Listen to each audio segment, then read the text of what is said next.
I don't feel like we take this stuff seriously enough. I don't feel like, I think Hollywood and everything has like mediaized it to an extent where it doesn't seem real. And even myself, right, I've got a master's degree in theology. I taught a lot of theology, all this stuff. Still, when I think about the devil, I think about the Exorcist movie, and I think about like a guy in a red jumpsuit and a little plastic pitchfork jumping around. Tell us why that is all foolhardy, Paul, and why this is something that we all need to take very, very, very seriously. Well, it's interesting. I think it was C.S. Lewis, the great Christian writer of the 20th century, who once said that, and he wrote a whole book called The Screwtape Letters, where he has, it's fiction, where he has a senior demon advising a junior demon on how to bring somebody to hell. And he says there are two things, the two attitudes that the devil wants us to take today, and that's either to deny his existence or to be much too focused on him and be afraid that he's behind every bush. Sure. And I think that's a good thing.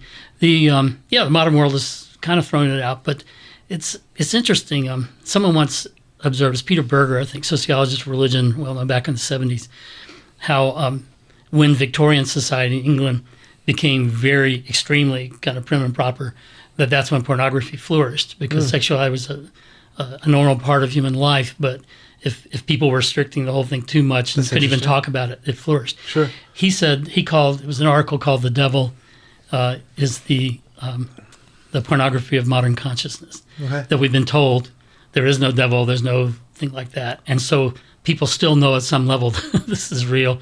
And so what began to happen is you have this proliferation of movies like The Exorcist and books and other things, where people, they know it's still real, so all they can do is kind of use it for entertainment. But at some level, they think there's something here.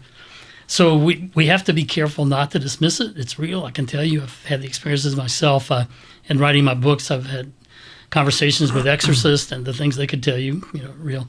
But the other thing we have to keep in mind is we shouldn't be looking for a devil behind every bush, in the sense that you have people coming to exorcists all the time. We say, I think I've got a devil, a demon, or I'm possessed, or whatever. And it turns out it's something different. The church is very good about sorting that out. Right. But the way that the devil comes after most of us is not through that other stuff, which Hollywood's made so much of, that the church calls the extraordinary activity of the devil. It's extraordinary because it's not that common, more than it used to be maybe. But the ordinary activity of the devil, and that can be summed up in one word: temptation. We all have it. All right, guys. Thank you so much for watching. If you like this video, if you're enjoying the content, be sure to like, subscribe, and go back and watch the full-length video. We talk a lot more about this. We get into some other stuff. I think you'll love it. Thanks.